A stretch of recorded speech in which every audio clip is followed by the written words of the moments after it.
One thing I realized here in Spain, as well as in England, is that most restaurants start opening their doors late in the afternoon.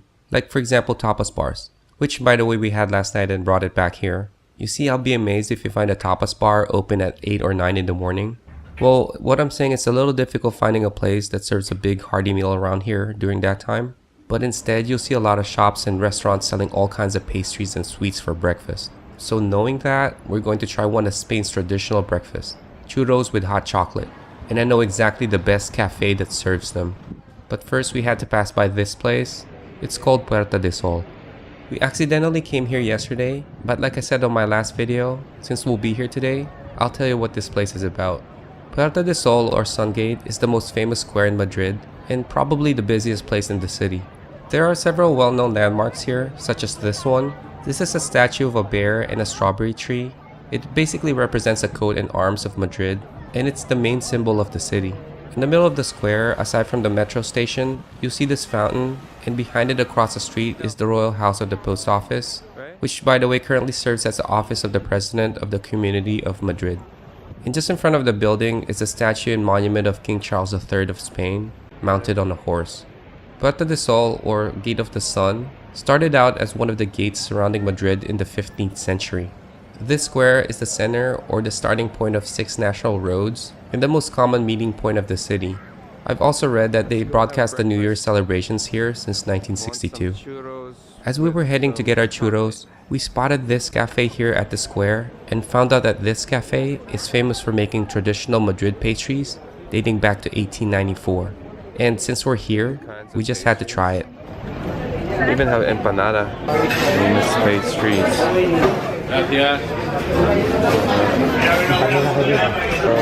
We decided to get this guy right here. This is the chocolate Napoleon Napolitano. Napolitana de chocolate. First plate.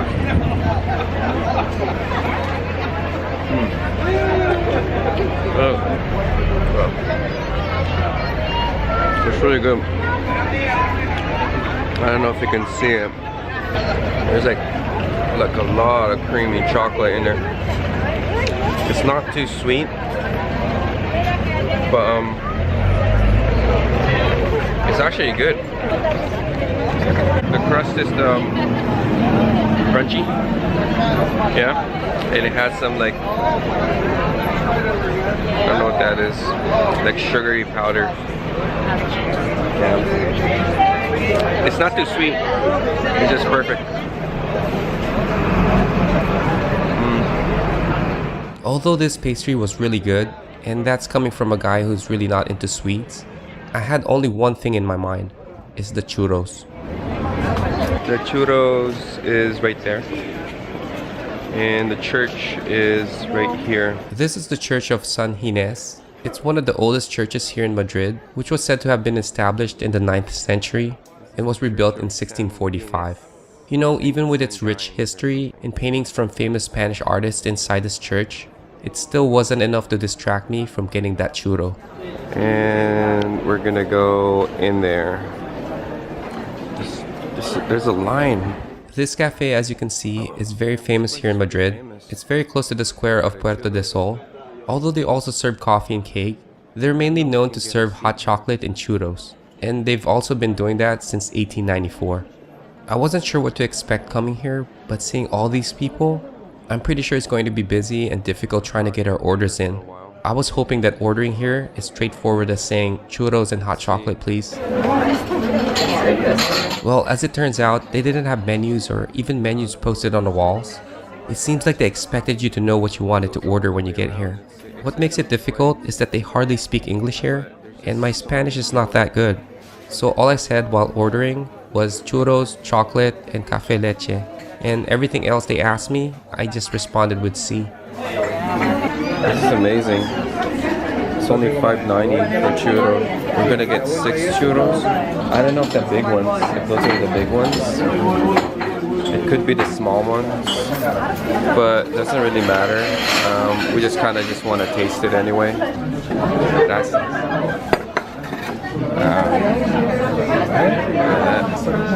I was so glad they got us what we wanted because they had 2 different sizes of churros, a big and a small.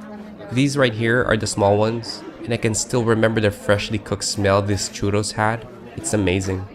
And this hot chocolate smelled so rich and delicious. We wanted to get a table, but since I kept saying "sí" every time they asked me something, I ended up picking the counter instead. There's no tables, there's just so many people. It's crazy.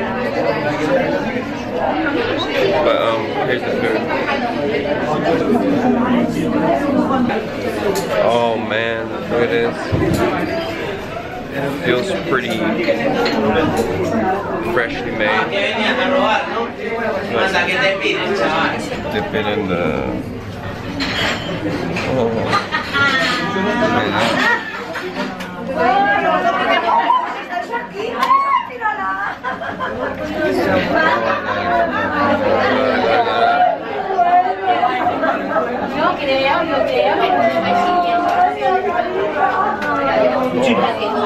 One chocolate is good enough, right? I was thinking of getting another cup.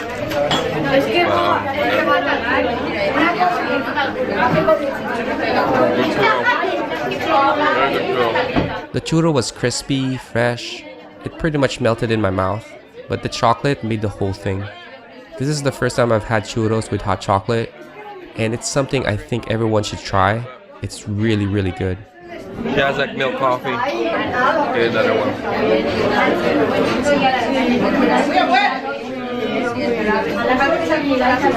Man, this is so good.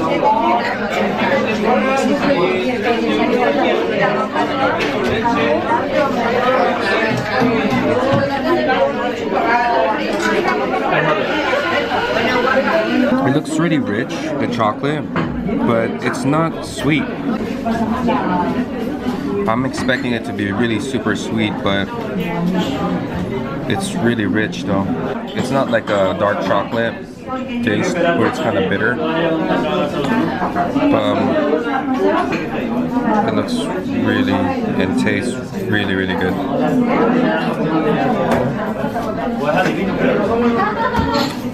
So I guess what happens is that when you order, you can ask them if you want to be seated or you want to just stand here and eat like us. And the lady was speaking to me in Spanish, so I couldn't understand what, or the guy was saying. I couldn't understand what he was saying.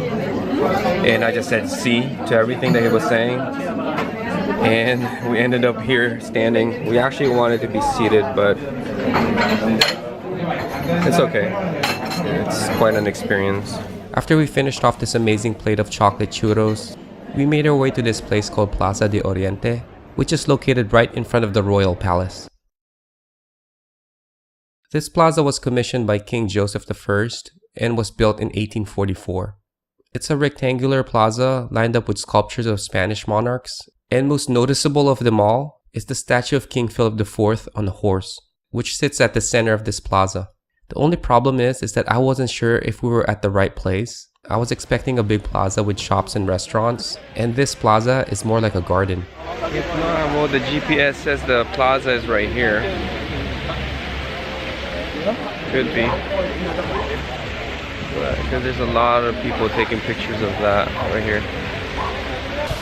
So this right here is the statue of King Philip IV I was talking about. This was basically built because of Queen Isabella II, and according to what I've read, the sculpture dates back to the 17th century and was sculpted by an Italian artist with the help of this guy named Galileo.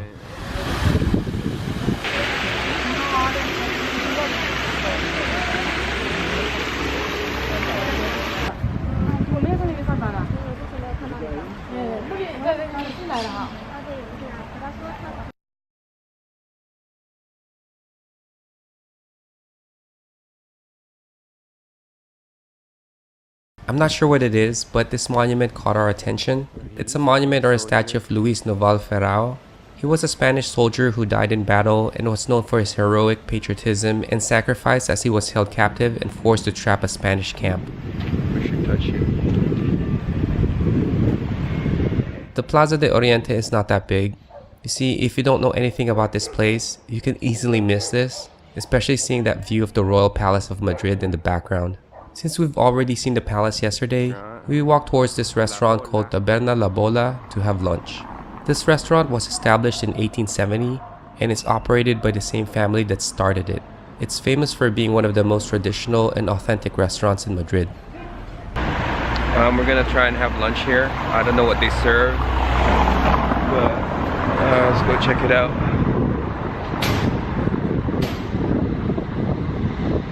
This menu. Yeah, it looks like we can have lunch here. Let's see. As I stepped inside, the first thing I noticed is that the restaurant is really small, and the lady told us that the restaurant is still closed and was fully booked. You have to reserve this place, I guess. They won't let you in because they said it's full. There's a lot of reservations. I mean, the reservation's full, I guess. So we'll just find another restaurant to eat lunch. I've said this many times before, finding a place to eat here in Madrid is not a problem. You'll find restaurants and cafes pretty much in every corner of the city. So we decided to try this one here, located near the Plaza de Espana. We weren't sure what we wanted to eat, but this dish caught my attention, and we eventually ended up ordering it. It's black rice. I thought it was like black ink in the squid, but it is the black rice. We could have gotten different ones though, but I don't know if their paella is good here. I think this is not beer. I think it says cider, so I don't think this is beer at all. It has 4.5%. Yeah, it does have alcohol though, but they serve it in a glass with ice on it. Well, we'll see. Let's see what it looks like. With lemon. It's a cider beer. Let's see what it tastes like. Oh, look at that. It's perfect. Let's put that there. Let's try this cider beer.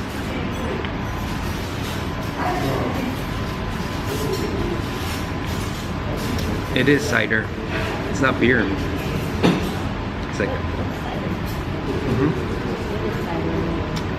it's like an apple cider. It is. Yeah. Manzana. That's apple. I got a cider. I was trying to get a beer, but it's not bad. With the lemon and everything, it's pretty good. Wish it was beer. I can always get a beer. They call this dish black rice or arroz negro. It's a traditional Valencian or Catalan paella made with rice, cuttlefish, squid, shrimp, and mussels, all cooked in squid ink. I've had dishes with squid ink before, but this will be my first time to have it in a paella. You know, in the Philippines, they have this dish called adobong pusit, which is kind of similar to this, but without rice, and it only has squid. Well, you eventually add rice to it, and I just love it. You know, to this day, I still haven't encountered a dish with squid ink that I didn't like, and just looking at this, I thought that this will be the one. It smells and looks so good, especially with all that thick black ink.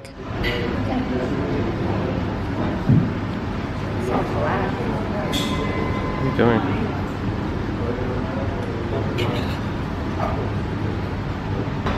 How's it? Good?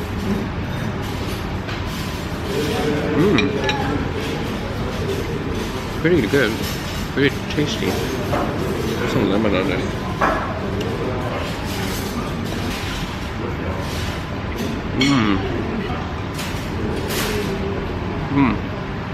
Not bad. Not bad. This dish is really good. It's very savory and has so much flavor. I noticed that the rice is different. It's thicker and not sticky at all. The combination of flavors from the seafood paired with the tanginess of that lemon gives a very fresh taste to this. But what really makes this dish is definitely the squid ink. The serving. But it's still good. I like it. I wanted so bad to do this on our first paella we had here when we arrived, but our waiter took the pot before I was able to. Anyway, as I was scraping a hole in this pot and left no single grain of rice, we walked towards the Plaza de Espana, which was just across the street from this restaurant. Plaza de Espana is located here in central Madrid.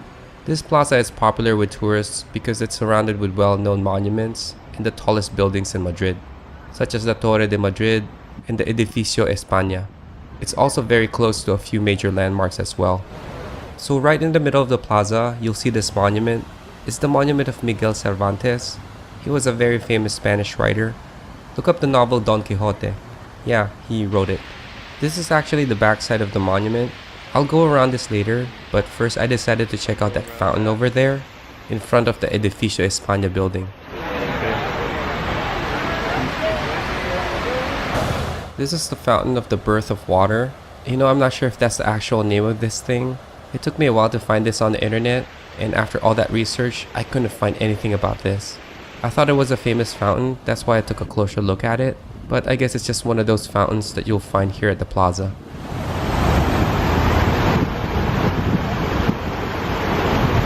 So this is the front side of the monument of Miguel de Cervantes. This was built in 1929. It's designed with a sculpture of Cervantes himself and other statues, and the fountain from behind. This whole monument has a lot of complex meanings about them.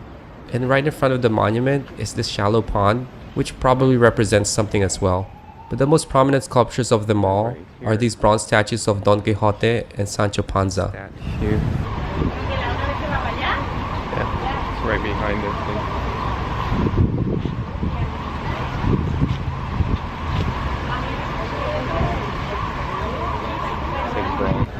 My list of places to go led us to our next stop, which is the Moor Cafe. According to my app, this cafe has some unbelievably delicious homemade desserts and serves breakfast and lunch as well as beers and cocktails at night. The only problem is that it's a little hard to find. Let's go up.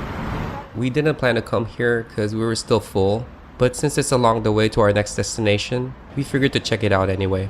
They're famous for good coffee. Right behind it is this. To the graffiti. Look, people doing Tai Chi with a sword.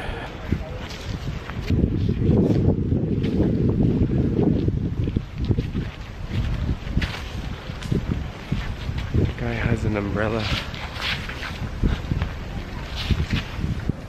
This is the Temple of Debod. It's an Egyptian temple dating back to 200 BC. It was dismantled and transported from Egypt and was rebuilt here in Madrid in the 1970s. The temple is located here at the Parque de Oeste, or the Western Park. I've read that Egyptians used this temple as a shrine dedicated to their gods back then. Walk around here a bit. What's up?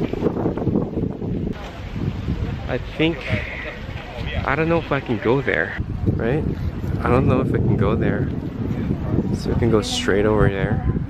Or maybe you have to pay if you go over there.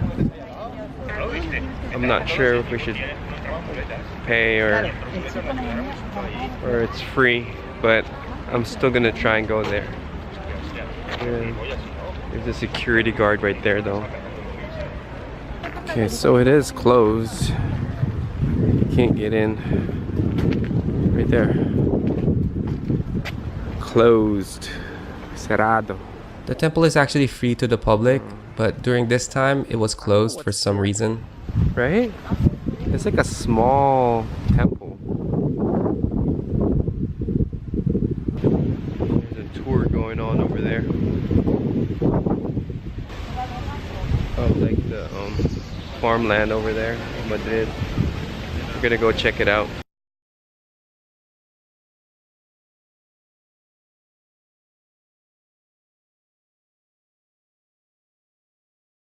Not far from the park, we walked to the Gran Via, which is one of Madrid's major streets. It's the equivalent to Broadway in New York, I guess. The Gran Via is located in central Madrid, lined up with stores, hotels, and a lot of shopping centers. Not sure what the hell Via Gran Via. This is like the center street of the city. We weren't here to shop, we just wanted to see the street.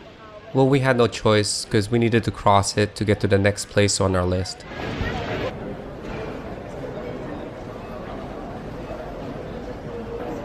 It's like right in front of the street here. It's hot. So not far from the Gran Via is the San Ildefonso street market. I'm not sure why they called it street market, because I thought this whole street was the market. Turns out it wasn't. I'm not quite sure if this whole street's the market, or if we have to go inside it. Let's see. The San Ildefonso market is a popular food market here in Madrid. It's not really a market, it's more like a food court. Even though this place has 3 floors, it's really not that big, but it has a wide variety of food vendors selling various types of cuisine from Asian to authentic Spanish food. It's like international food, you know.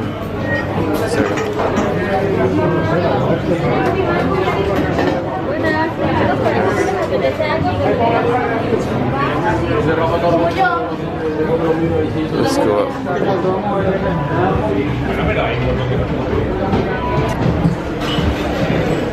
Wow, there's more stuff here. Holy crap. Different kinds of food. Gracias. Hola.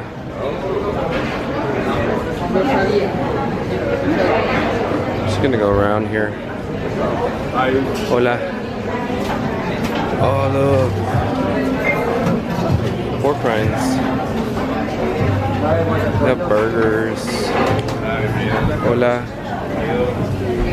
It's like some sort of fusion.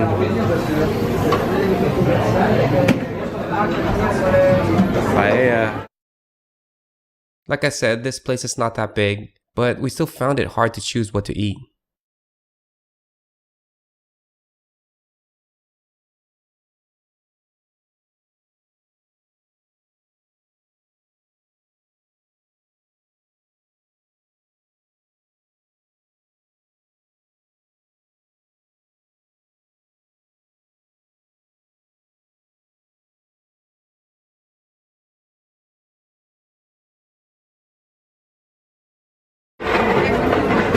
After looking around a bit more, we found a table outside this open patio they have here on the 2nd floor.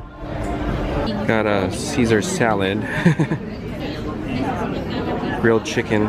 She wanted to eat something light and decided to get this salad that doesn't look light at all.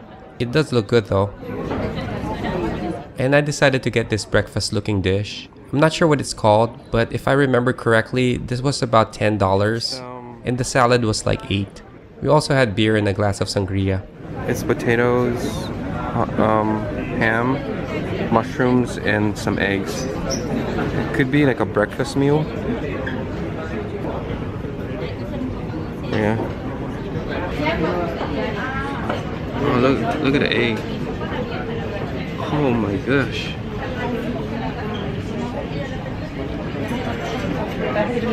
The egg goes, it's definitely breakfast.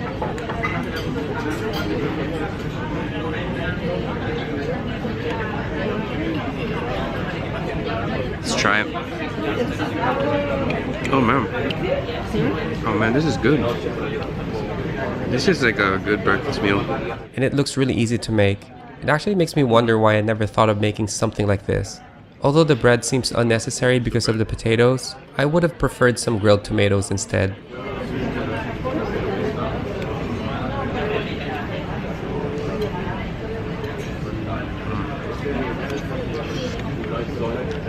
How is for the bread?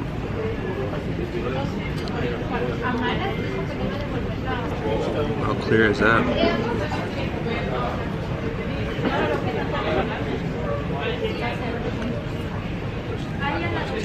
With the egg. Oh man,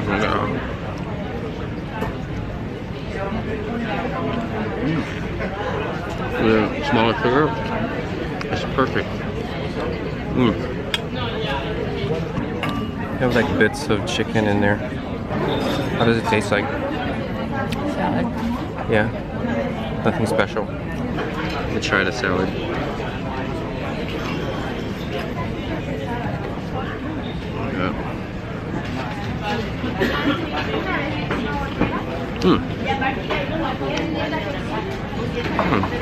She's right, it just tastes like salad. I came here looking for something local to eat. I mean real authentic Spanish cuisine. but most of the food they have at this market are mostly a fusion of different cultures, so we tried our luck at this other food market called Mercado de San Anton, or San Anton Market. This market has 3 floors as well, but it's a lot bigger. According to my app, it was recently renovated.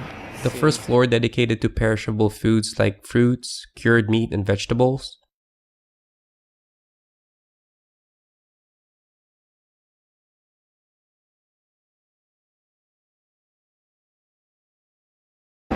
The second floor is full of stalls selling multicultural cuisine, wine, seafood, and more. And on the third floor is the San Anton kitchen, where customers can pay to cook the goods they bought on the first floor based on the kitchen's menu.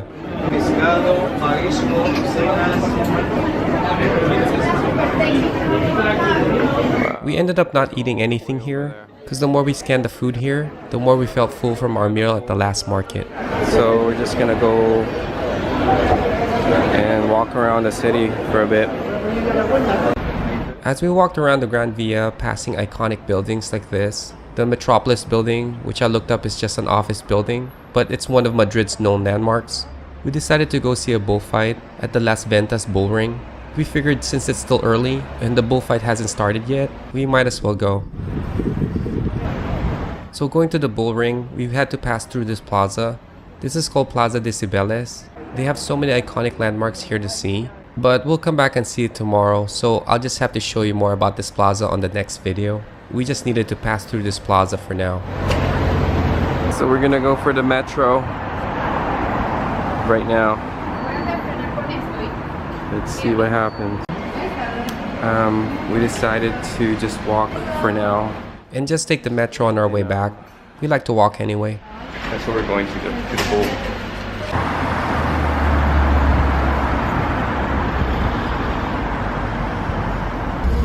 I would say after 40 minutes of walking, we finally made it here to the Las Ventas Bullring. Plaza del Toro. Oh, let's go. Plaza de Toros de Las Ventas, or Las Ventas Bullring, is a famous bullring here in Madrid. It's located at the district of Salamanca. This bullring was built in 1929. It replaced the former arena because the old one was not big enough. If you didn't know, bullfighting here has been a long tradition in Spain, dating back to its origin in 711 AD. Today, bullfights here at the arena starts in March and ends in October. They fight every Sunday or holidays, and every day during the San Isidro fiesta. They normally start the event at 6 or 7 p.m. and it lasts for about 3 hours. That was the longest walk from our hotel, and tonight we're hoping we're gonna watch a bullfight. It's gonna be my first time to see a bullfight, and it's gonna be at 7 o'clock at night, so I don't know what we're gonna do right now. It's only like 5, but we're gonna go in and get us a ticket.